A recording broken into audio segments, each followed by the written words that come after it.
So finally मैं crust registered penetration tester बन गया, उसका सर्टिफिकेट मिल गया। उस पूरी वीडियो में मैं क्रस्ट सीआरटी सर्टिफिकेशन के बारे में बात करने वाला हूँ कि वो सर्टिफिकेशन है क्या, कैसे उसके लिए प्रिपेयर करना है, एग्जाम कैसा आता है, रिजल्ट कैसा होता है, कॉस्ट कितनी होती है। लास्ट में मैं अपनी रिकमेंडेशंस दूंगा इस सर्टिफिकेशन के बारे में, किनको करना चाहिए, किनको नहीं करना चाहिए, किन के लिए बेनिफिशियल हो सकता है, वो सब बात करेंगे।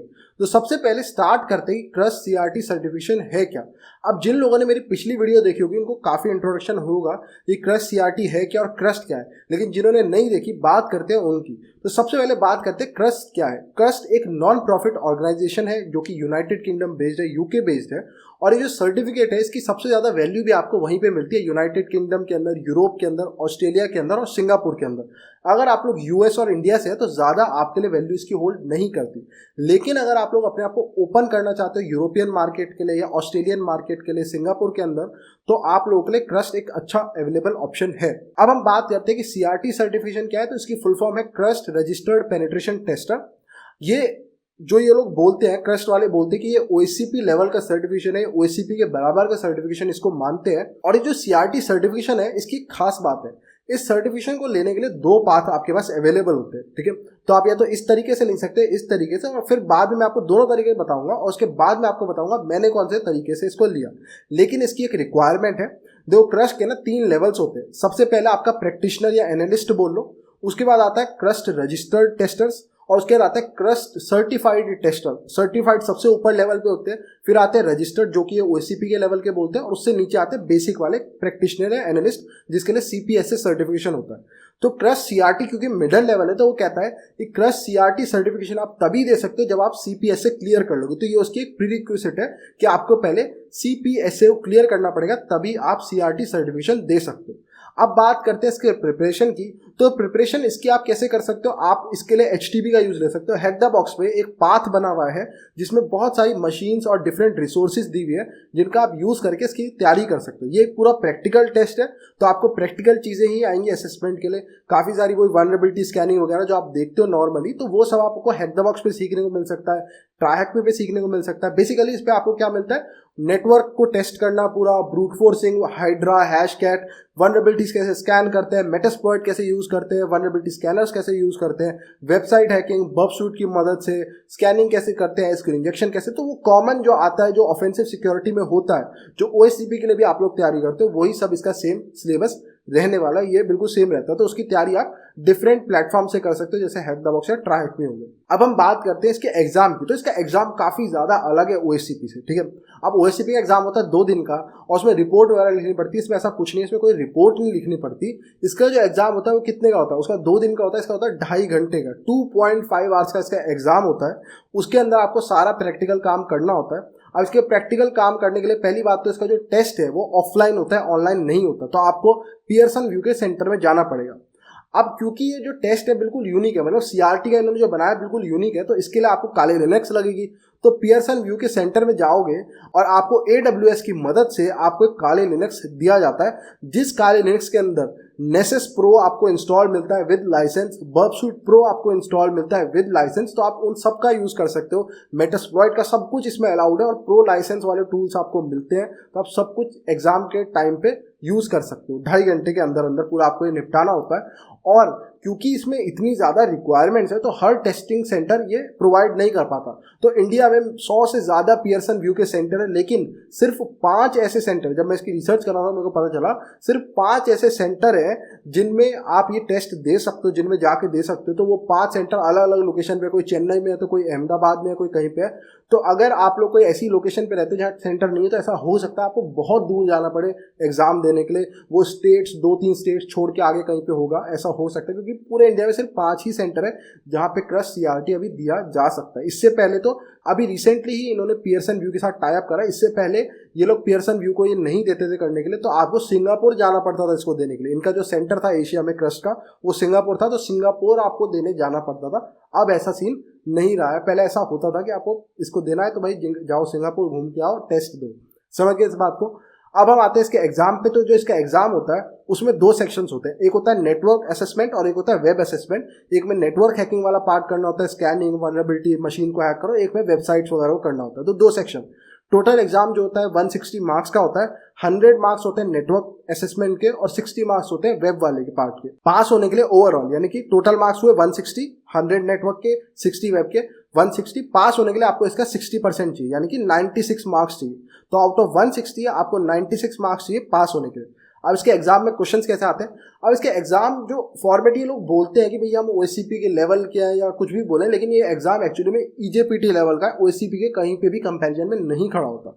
इसके एग्जाम में आपको जो क्वेश्चंस देखने को मिलते हैं वो या तो मल्टीपल चॉइस क्वेश्चंस होंगे या आपको फ्लैग पेस्ट करना होगा, फ्लैग निकाल के और फ्लैग को पेस्ट करना होगा। समझ गए इस बात को? क्वेश्चंस आते हैं 3 तरह के, एक 2 नंबर के आएंगे या 5 नंबर के, 10 नंबर के। क्वेश्चंस कैसे होंगे कि भाई ये वाली एक पर्टिकुलर मशीन है, ये आईपी है उसकी, बताओ उसका होस्ट नेम क्या है। ये 2 नंबर का सिंपल सा क्वेश्चन है। या आपको 5 नंबर में आ सकता है कि भाई ये एफटीपी इस मशीन पर रन कर रहा है, ये इसका यूजर नेम है लेकिन पासवर्ड नहीं पता, तो ब्रूट फोर्सिंग। 10 नंबर पे थोड़ा और हार्ड आ सकता है, पिविटिंग आ सकता है कि ये वाली मशीन में आप लॉग इन करो और इस मशीन की मदद से आपको एक दूसरी मशीन से जिससे कनेक्टेड है दूसरे नेटवर्क में, उसके एक पोर्ट को चेक करो कि क्या वो पोर्ट ओपन है या क्लोज है या उस पर कौन सी सर्विस रन कर रही है। ऐसे आपको दिया जा सकता है थोड़ा पिविटिंग। तो 10 नंबर में थोड़े और हार्ड क्वेश्चन आ जाते हैं। यही सेम वेब के लिए भी रहता है, बेसिक्स आ जाता है। बताओ भाई ये जो वेबसाइट रन कर रही है किस पे रन कर रही है, अपाचे पे, एनजीएनएक्स पे, 2 नंबर का हो सकता है। ऐसी 5 और 10 नंबर के थोड़े और आपको एसक्यूएल इंजेक्शन एक्सप्लॉइट करने को मिल सकता है और आप कोई भी ऑटोमेटेड स्कैनर भी यूज कर सकते हो उसको एक्सप्लॉइट करने के लिए। एसक्यूएल मैप, नेसेस, बबसूट सब कुछ अलाउड है आपको एग्जाम में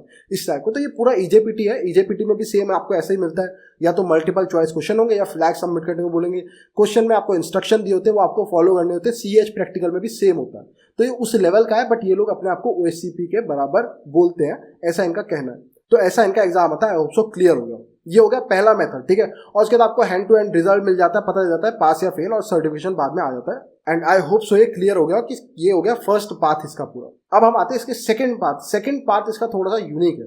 अब इन लोगों ने, क्रस्ट वालों ने क्या काम करा, इनको पता था कि सीआरटी ज्यादा लोग दे नहीं रहे, है ना, क्योंकि उसके लिए सिंगापुर वगैरह जान, तो इन्होंने एक नया राउट निकाला, सेकंड पाथ। इन्होंने क्या काम करा, इन्होंने ऑफसेक जो है ना, जिसका ओएससीपी है, ऑफसेक ऑफेंसिव सिक्योरिटी, उनके साथ टाई अप कर लिया। तो इन्होंने कहा कि देखो सीआरटी भाई हम मानते हैं तुम्हारे बराबर है, और पता नहीं ऑफसेक ने भी ये हाँ कर दी इस बात पे। तो ऑफसेक ने भी कहा कि ओएससीपी और क्रस्ट सीआरटी दोनों बराबर लेवल पे। तो अगर किसी ने सीपीएस से दिया हुआ होगा, सीपीएस से सर्टिफिकेशन जो इनका बेसिक वाला है वो दिया होगा, प्लस पिछले 3 साल के अंदर अंदर, उससे ज्यादा पुराना नहीं, पिछले 3 साल के अंदर किसी ने ओएससीपी को क्वालिफाई करा होगा, तो अगर वो हमारे को ये बोलेगा कि भाई मेरे पे पिछले 3 साल के अंदर ओएससीपी है और मैंने रिसेंटली सीपीएस से भी दिया है, वो हमारे को ये दोनों चीजें प्रोवाइड करेगा, तो बदले में हम उसको क्रस्ट का सीआरटी सर्टिफिकेशन दे देंगे विदाउट टेस्ट। आपको टेस्ट भी नहीं देना पड़ेगा। इन दोनों की पार्टनरशिप हो गई। तो ओएससीपी प्लस सीपीएस से आपको दे देंगे, क्या दे देंगे, आपको क्रस्ट सीआरटी दे देंगे। कोई एग्जाम देने की जरूरत नहीं है और उसकी फीस देने की भी जरूरत नहीं है। आपको क्या काम करना है, आपको एक $150 की एप्लीकेशन फीस देनी पड़ेगी।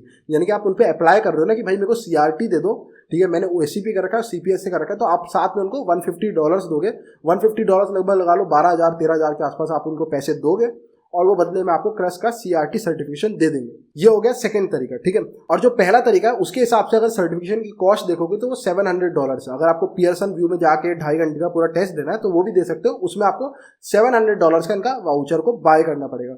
या फिर अगर आप पे ऑलरेडी ओएससीपी है 3 साल के अंदर अंदर और सीपीएस से आपने इनका दिया है, सीपीएस की कॉस्ट भी $400 है, वो दिया है आपने, तो आप क्या काम कर सकते हो, $150 एक्स्ट्रा दो और सीआरटी घर ले जाओ विदाउट एनी टेस्ट। आप ये भी काम कर सकते हो, ठीक है। अब बात आती है कि मैंने कैसे करा, तो मैंने सेकंड मेथड से करा। ऑफ कोर्स मैंने ओएससीपी 3 साल के अंदर अंदर दिया था, सीपीएस से आपको बताया मैंने पिछली वीडियो में दिया ही था, ठीक है। तो मैंने क्या काम करा, भाई क्यों मैं मेहनत करूं। देखो जो लोग कह रहे होंगे तो फिर फायदा क्या हो सर्टिफिकेशन का, आपने टेस्ट नहीं दिया, आपको कुछ नॉलेज नहीं मिली। तो मैं हमेशा कहता हूँ मैं सर्टिफिकेशन कभी भी नॉलेज के लिए नहीं करता, मैं सिर्फ किस लिए करता हूँ, अपना स्कोप बढ़ाने के लिए, एचआर को पास करने के लिए। नॉलेज में वैसे भी ले सकता हूँ, सर्टिफिकेशन मैं सिर्फ किस लिए कर रहा हूँ कि कंपनी में घुस जाऊं किसी बढ़िया है ना, तो आप इसलिए कर रहे हो। तो मेरे को कोई मेहनत नहीं करनी थी, ऑलरेडी मेरे को वो सारी नॉलेज थी जो सीआरटी में आता है, वो बेसिक ईजेपीटी में ओएससीपी दे चुका हूं, मेरे को ये सब आता है, मुझे पता है, ठीक है। तो इसलिए मैंने सेकंड राउट को चुना।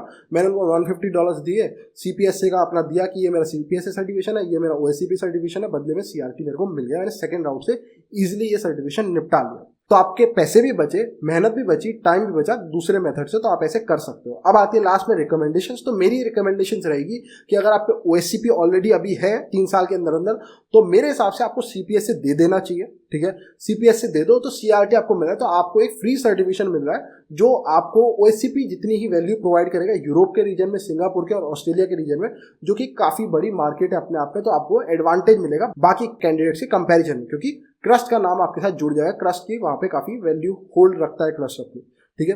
तो आप तब कर सकते हो। अगर आप पे OSCP नहीं है और आप लेना चाह रहे हो तो ले सकते हो, बट आई डोंट थिंक, अगर आप एक स्टूडेंट हो तो आपको अभी ज़रूरत है। कंपनी में हो तो कंपनी के पैसों से बिल्कुल कर सकते हो, कोई टेंशन नहीं है, ठीक है। एंड अगर आपको ये रिव्यू पसंद आया होगा, आपको समझ आया होगा कि क्रस्ट CRT में कैसे होता है, एग्जाम कैसे आता है, क्वेश्चंस किस टाइप के होते हैं, और इस टाइप का और इन्फॉर्मेटिव कंटेंट इस चैनल पे चाहिए, तो आप इस चैनल को सपोर्ट कर सकते हो bye heading over to tce.com/support, और वहाँ जाके एक छोटी सी डोनेशन दे सकते हो। So please like the video, subscribe the channel. Thank you and good bye.